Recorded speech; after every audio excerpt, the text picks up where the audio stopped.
আমি আজকে একটা নিরামিষ আলু ভাতে মাখা নিয়ে এসেছি, যেটা নাকি নিরামিষের দিন আমরা পেঁয়াজ খেতে পারি না সবাই জানি। তাই আমরা টক ডালের সঙ্গে গরম গরম ভাতে এইরকম আলু ভাতে যদি মেখে খাই, এত সুস্বাদু লাগবে মানে বলার মতো না। দেখুন আমি এইভাবে করি আপনাদের দেখাচ্ছি। এখানে আমি ছোট ছোট একদম ছোট ছোট করে আলু কেটে নিয়েছি, যাতে আলুটা খুব তাড়াতাড়ি সিদ্ধ হয়ে যায়, গ্যাসটাও কম পড়ে। তাই আমি একদম ছোট ছোট করে আলু এরকম সিদ্ধ করে নিয়েছি। নিয়ে জল ঝরিয়ে এবার এর মধ্যে আমি দিয়ে দিয়েছি হলুদ, দিয়ে দেবো নুন, দিয়ে এবার এটাকে আমি ভালো করে মেখে নেব।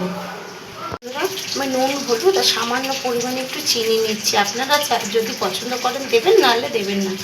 আমার আবার একটু ঝাল মিষ্টিটা সমান, নুন এই তিনটে সমান হলে ওর জন্য আমি একটুখানি সব কিছুতে একটু মিষ্টি দিই। আপনারা চাইলে দেবেন, না চাইলে নাও দিতে পারেন। মেখে নিয়েছি। এবার এদিকে আমি কড়াইতে কালো জিরে আর ঘিয়ে লঙ্কা, আমাদের গাছের ঘিয়ে লঙ্কাটা এতটা বড় হয়েছিল, আমি দেখুন এই যে অর্ধেকটা, আর আমি অর্ধেকটা কেটে নিয়েছি। এবার আমি কালো জিরে আর এই ঘিয়ে লঙ্কাটা, এই যে কড়াইতে তেল বসানো, তেলটা গরম হয়ে গেছে, আমি এর মধ্যে সোমবার দিয়ে দেবো। আমি একদম কমিয়ে দিয়েছি। এবার আমি আলুটা এর মধ্যে দিয়ে দেবো।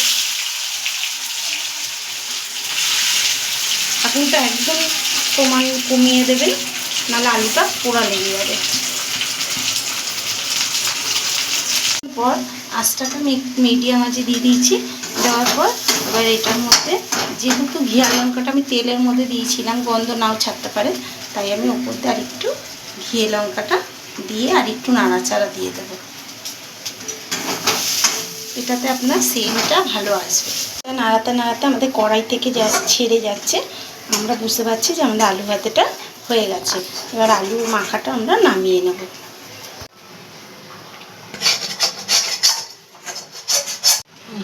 দেখুন এইভাবে করে খেয়ে দেখবেন একবার, নিরামিষ আলু ভাতে মনেই হবে না যেটা নিরামিষ, এত সুন্দর লাগবে। আশা করি বাচ্চা বড় সবারই ভালো লাগবে। ভালো লাগলে একটা লাইক এবং সাবস্ক্রাইব করে দেবেন। ভালো থাকবেন, সুস্থ থাকবেন। দেখা পরের একটি রেসিপি নিয়ে।